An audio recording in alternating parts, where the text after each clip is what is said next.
Cette habitude à adopter une fois déjà qu'on est devenu majeur. Cet comportement qu'il faut se rapprocher plus si on veut avancer, si on veut progresser. Parce qu'on sait, nous tous, quand on devient majeur, on a plus de responsabilités. Moi, j'aime plutôt employer le terme mature. Parce qu'il y a ceux-là qui ne sont même pas encore majeurs, mais ils sont plus matures. Ils ont des charges, ils ont déjà des responsabilités et ils les assument. Donc, je préfère plutôt employer le terme mature par rapport à majeur. Mais c'est comportement qu'il faut automatiquement adopter. Hello guys, salut à toi. Si tu es nouveau sur la chaîne, je suis Sorel Arizona, celui-là qui parle de séduction. Je parle de mindset et un peu de lifestyle. Donc, si c'est ta première fois que tu arrives sur la chaîne, abonne-toi, active la cloche de notification et ne manque pas nos prochains contenus. Chaque semaine, il y a des contenus qui vous sont proposés. C'est un comportement majeur qu'il faut automatiquement adopter. Moi, j'ai fait cette vidéo pourquoi? Parce que c'est quelque chose qui m'a beaucoup rapproché de mon objectif. C'est quelque chose qui m'a fait beaucoup avancer. Je l'ai compris très tard. J'avais à dépasser l'âge majeur.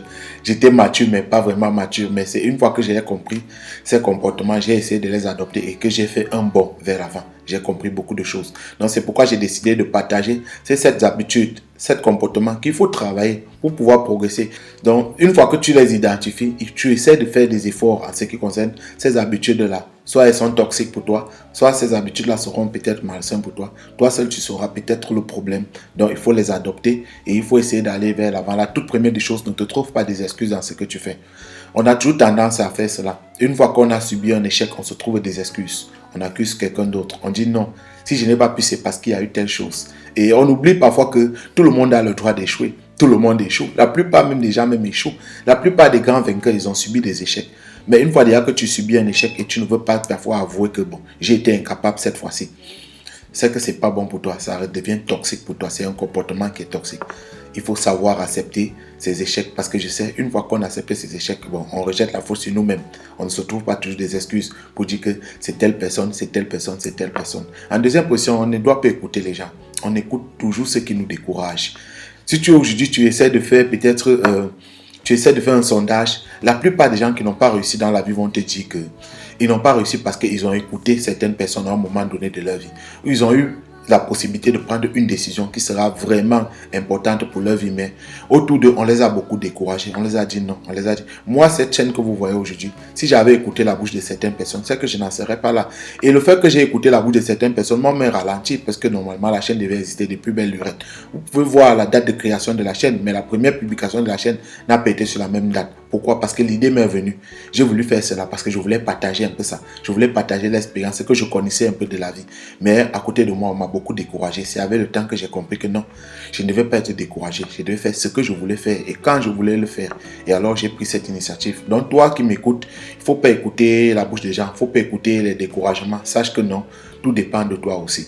Dans la troisième position, il y a ce qu'on appelle la dépendance. Si vraiment tu es dépendant de quelque chose, surtout quand c'est toxique pour toi, quand c'est toxique pour ton corps, c'est pas bon, c'est pas vraiment, ça ne va pas t'aider à avancer. Donc il faut arrêter la dépendance, dépendance de l'alcool, la dépendance de la cigarette, la dépendance peut-être des produits chimiques. Il faut arrêter la dépendance à la pornographie parce que nous savons que ça, ce sont les mœurs, ça sont des choses aujourd'hui qui minent beaucoup la société, surtout la jeunesse. Et si déjà tu es dépendant d'une de ces qualités, c'est pas vraiment important. Il faut vraiment laisser et pour pouvoir traverser et passer à autre chose. En quatrième position, il y a ce qu'on appelle les femmes aujourd'hui. On sait, nous tous, surtout les gars, à un âge, il faut savoir arrêter de courir derrière les femmes. Quand je parle d'arrêter de courir derrière les femmes, c'est pas pour dire qu'on ne doit pas chercher des femmes. Si, tu dois avoir une copine parce que l'amour, là, c'est ce sentiment, je le dis toujours dans mes vidéos. Mais tu dois arrêter de courir après les femmes. Tu es à gauche, tu es à droite, tu vois ceci, non. Tu perds ton temps, tu perds ton énergie. Pourtant, tu peux le concentrer sur autre chose. Tu peux concentrer sur ton devenir. L'énergie, les 24 heures de temps, les 48 heures, la semaine que tu as passé à courir derrière la fille là, derrière ces 48 heures, tu pouvais faire autre chose. Tu pouvais te lancer dans une activité, tu pouvais prospérer dans une activité. Mais tu ne vois pas ça ainsi. Donc, il faut arrêter de courir derrière les femmes. Si tu as une copine, tant mieux. Si tu as un ami, c'est bon. En cinquième position, il ne faut pas te laisser submerger par tes émotions. De nos jours, on se laisse beaucoup submerger par nos émotions. L'homme, c'est pas ça. Celui-là qui se laisse submerger par nos émotions. Parce que nous savons qu'à travers nos émotions, on réagit parfois et après on regrette. Il faut savoir être canalisé. C'est aussi un travail de soi. C'est un travail aussi qui demande que bon, tu puisses travailler aussi ton mental. Et c'est quelque chose qu'il faut s'adapter. Ne te laisse pas déborder par tes émotions. Ne laisse pas tes émotions prendre le dessus. Peu importe dans la société, envers un ami, il y a un problème, ne laisse pas tes émotions prendre le dessus. Même dans la famille, il y a une situation, ne laisse pas tes émotions. Même dans tes relations avec tes copines, avec amicales, avec tes amis, c'est pas important de laisser tes émotions prendre le dessus. Ça te ralentit aussi et ça ne t'aide pas à avancer dans la vie. Ça, c'est un point qui est tellement important et nécessaire. En sixième position, ne compte sur personne. Dans la vie, à un certain moment, quand tu veux réaliser, ou bien quand tu veux avancer, quand tu as des projets, il ne faut pas dire que je veux ouvrir ce commerce, j'attends que tel me donne le capital. Je veux me lancer dans telle chose, j'attends que tel me fasse ceci.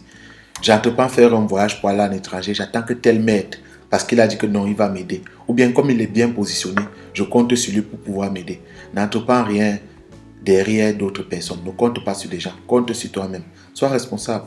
Sois responsable et compte sur toi-même. Assume et prends des décisions et tu essaies de le faire. Moi, ça m'a beaucoup ralenti dans ma vie parce qu'à un certain moment de ma vie, j'ai entrepris certaines choses, mais je comptais aussi que bon, il y a telle personne qui pouvait m'aider, il y a telle personne qui pouvait m'aider dans telle situation, mais après, je me suis retrouvé vraiment bloqué. Et là, j'ai compris cela plus tard et j'ai pu recommencer à zéro. Ou moi-même, j'ai commencé à compter sur mes propres compétences, à compter sur mes propres opportunités. Ça m'a permis aussi d'avancer.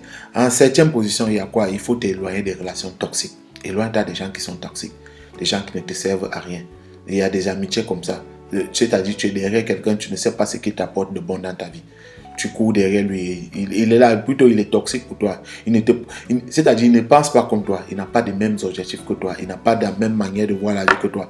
Mais vous êtes des amis, peut-être vous avez certaines affinités par rapport à certaines choses, ou bien une étape que vous avez eu à traverser. Mais si déjà tu vois que bon, c'est pas important, c'est quelqu'un qui n'est pas sur la même lancée que toi, il n'est pas sur les mêmes trucs que toi, ça ne vaut pas la peine. Parce qu'il y a un adage qui dit, dis-moi avec qui tu marches, je te dirai qui tu es. Donc déjà, si tu es avec quelqu'un qui ne rêve pas comme toi, qui ne pense pas comme toi, quelqu'un qui est toxique pour ta vie, quelqu'un qui est toxique pour ton avancement, vaut mieux tu t'éloignes, quitte même à rester seul, c'est plus mieux. Vaut mieux être seul que d'être mal accompagné. Ça, ce sont les 7 conseils que je voulais te partager aujourd'hui. Donc si tu as aimé la vidéo, like, active la cloche de notification, laisse-moi quelque chose en commentaire et abonne-toi. Merci à toi, Otep. À la prochaine. Ciao.